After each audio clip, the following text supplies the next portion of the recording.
మూసి పరివాహక ప్రాంతాల్లో బీఆర్ఎస్ బృందం పర్యటించింది. స్థానికులతో బీఆర్ఎస్ నేతలు సమావేశమయ్యారు.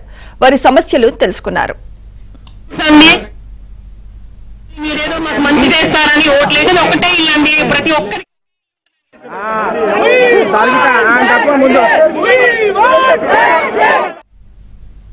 తెలంగాణ సీఎం రేవంత్ పాలన గరీబోం కో హటావో అనేలా సాగుతుందని బీఆర్ఎస్ నేత హరీష్ రావు ఆగ్రహం వ్యక్తం చేశారు.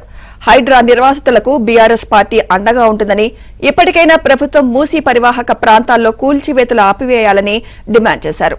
రాహుల్ గాంధీ తెల్లవారి లేస్తే బుల్డోజర్ పాలన ఉండొద్దని చెబుతుంటే తెలంగాణలో అవే బుల్డోజర్లు పరుగులు పడుతున్నాయని హరీష్ ఆగ్రహం వ్యక్తం చేశారు. ఇందిరమ్మ పాలన అన్నారు. ఇందిరమ్మ పాలన ఏం చెప్తుంది? గరీబీకు హటావ్ అంటది. కానీ రేవంత్ రెడ్డి ఏం చేస్తుందంటే గరీబోం కో హటావ్ అంటుంది.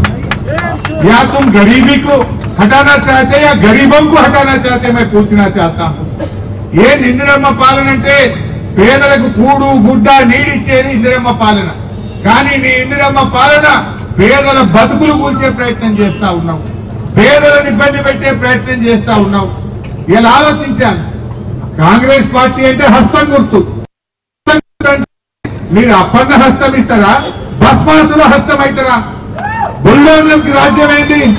రాహుల్ గాంధీ పొద్దుగా లేస్తే టీవీలలో మాట్లాడుతుండు, बुलडोजर राज नहीं चलेगा अंटाడు. तेलंगाना में क्या चल रहा राहुल गांधी? तेलंगाना में आज बुलडोजर